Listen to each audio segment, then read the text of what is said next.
ഖബറെന്ന് കേട്ടാൽ തൽക്ഷണം ഞെട്ടേണ്ടതാ, കണ്ടാലുടൻ വാവിട്ടു നീ കരയേണ്ടതാ. മേടയ്ക്കു പകരം മാളമാ സുബ്ഹാന, റബ്ബി അതിൽ കിടക്കേണ്ടതാണ് അസ്മാന.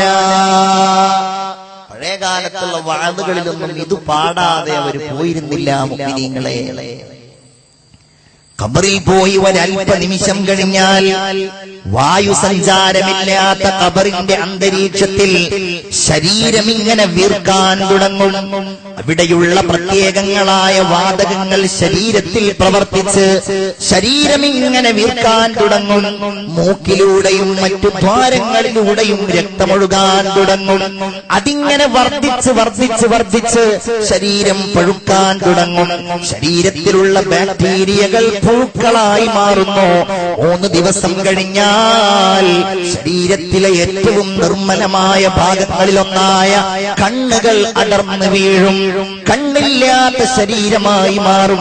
അതുപോലെ തലയോട്ടിയും കോശങ്ങളും അപ്രകാരം മാംസങ്ങളും എല്ലുകളുമായി വേർപ്പെടാൻ തുടങ്ങും. അല്ലാ, ആ സമയത്ത് ഖബറെങ്ങാനും തുറക്കപ്പെട്ടാൽ എത്ര വലിയ സുഗന്ധപൂരിതനായി നടന്നവനാണെങ്കിലും അവന്റെ ദുർഗന്ധം സഹിക്കാൻ മനുഷ്യരെ കൊണ്ട് കഴിയില്ല.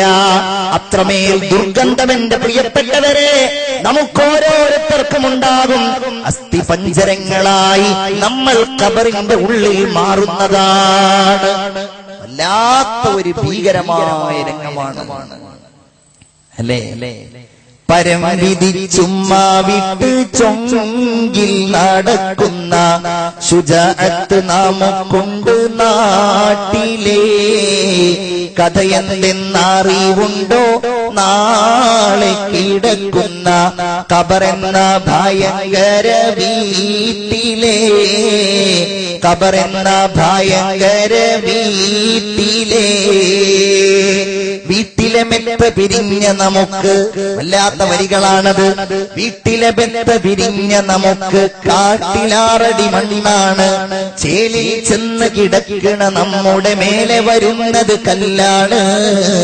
ഇലയും നൽ തണ്ണീരാതും ചേർത്ത് മണ്ണതിനാലെ അടവാകും വീടവീനെ ബാറിലേ. കനവേറും വീതം കല്ലും മണ്ണും അതിന്മീതെ മറമാടും ഖബർ ബഹുജോറിലേ. മറമാടും ഖബർ ബഹുജോറിലേ. ഓർത്തു നോക്കൂ നിങ്ങൾ, ഇതിൽ നിന്ന് രക്ഷപ്പെട്ടവരാരാണ്? ഇതിൽ നിന്ന് മോചനം നേടുന്നവരാരാണ്?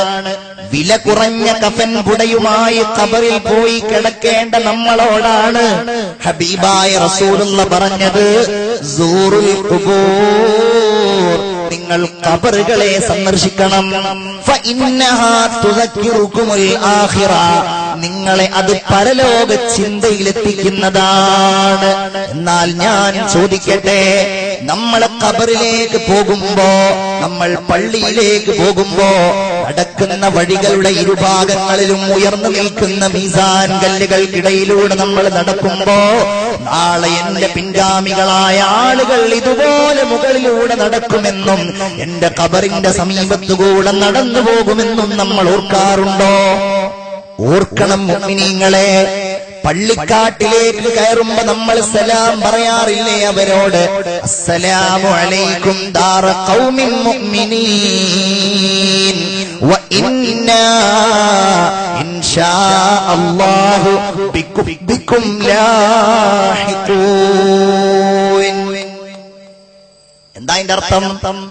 വ ഇന്നാ, തീർച്ചയായും ഞങ്ങൾ, ഇൻഷാ അല്ലാഹ്, തീർച്ചയായും അല്ലാഹു തന്നെയാണ്, ബിക്കും ലാഹിഖൂൻ, നിങ്ങളോട് ചേരാനുള്ളവരാണ്. ഔർതം ലേലോ ഖനീച്ചാओं से उड़ने वाले हम भी चलते हैं जरा खश्क पसीना हो जाए. ഒരൽപസമയം എനിക്ക് വേണ്ടി കാത്തു നിൽക്കുമോ? ഹം ബി ചൽതേ ഹൈ, ഞങ്ങളും ഇതാ നിങ്ങളുടെ പിന്നാലെ വരുന്നുണ്ട്. ചിന്തിച്ചു നോക്കെന്റെ സഹോദര സഹോദരി, അല്ലേ നമുക്ക് ഒരാൾക്ക് നൽകാൻ കഴിയുന്നത് എന്താണ്?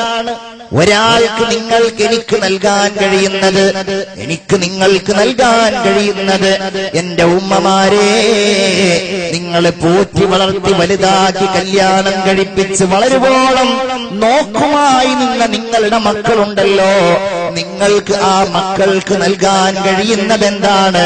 എന്റെ ഉപ്പമാരെ, നിങ്ങളെ കൊണ്ടുപോയി ഖബറിൽ വെക്കുമ്പോഴല്ലേ മക്കൾക്ക് നൽകാൻ കഴിയുന്നത് അവർ നൽകുന്നത്? അത് വെറും 3 പിടി മണ്ണ് മാത്രമാണ്. ഉപ്പയാണെന്ന് കരുതി വലിച്ചെറിയാതിരിക്കില്ല. ഉപ്പ, എനിക്ക് നിങ്ങൾക്ക് തരാനുള്ളത് ഇത് മാത്രമാണ്. ആ 3 പിടി മണ്ണിൽ ഒരു തുള്ളി കണ്ണീര് പോലും ഉറ്റിക്കുകയില്ലല്ലോ. മിൻഹാ ഖലഖ്നാകും വഫീഹാ നുഈദുകും വമിൻഹാ നുഖ്രിജുകും താറത്തൻ ഉഖ്റാ. ആയത്തോതിക്കൊണ്ടാണ് ഉപ്പാന്റെ മുഖത്തേക്ക് മകൻ ഇടുന്നത്, ഉമ്മായുടെ മുഖത്തേക്ക് നെഞ്ചകത്തേക്ക് മക്കള് വലിച്ചെറിയുന്നത്. ഒന്നോർത്തു നോക്കൂ, ഇത് നമ്മുടെ അവസ്ഥയെ കുറിച്ച് പറയുന്ന കാര്യമല്ലേ? ഖബറിന്റെ ഭീകരത വല്ലാത്ത രംഗമാണ്.